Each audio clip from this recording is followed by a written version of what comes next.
There are plenty of things going on in the world causing people stress and anxiety, like the COVID-19 pandemic and the outbreak of war in Europe and in Africa. But now some research suggests there's an issue causing anxiety that's not going away anytime soon: climate change.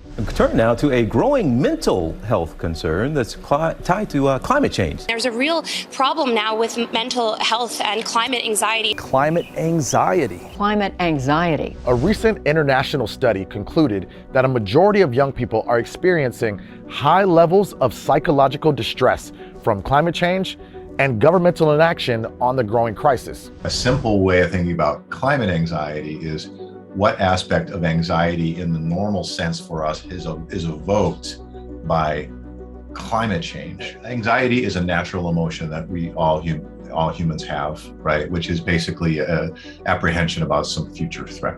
It's a very useful emotion to have. It's how we survive. It could be anxiety about someone's personal well-being or their family. It could be anxiety about, things happening around the world.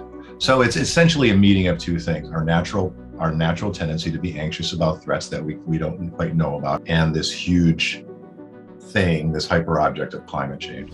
It's not just feelings about the future. We are already experiencing and seeing an increase in extreme weather events caused by climate change and other effects leading to uncertainty. The countries with the highest proportion of young people who felt very worried or extremely worried by climate change were those in the Philippines, 84%, India, 68%, and not far behind, Brazil with 67%. Nations all that have been hit hard by effects of climate change, such as extreme heat waves, powerful hurricanes, heavy rain, and floods. So what are some of the ways to cope with climate anxiety? Well, there's climate-aware therapy. Talking to a therapist specializing in this topic. Seek out others. Find stories in people who are dealing with the same kind of anxiety so as not to feel alone. Also, give yourself room to feel the grief, feel the feelings, and then find a way to reset and calm the nervous system. And finally, don't be afraid to get involved with helping fix the problem, because it's your world.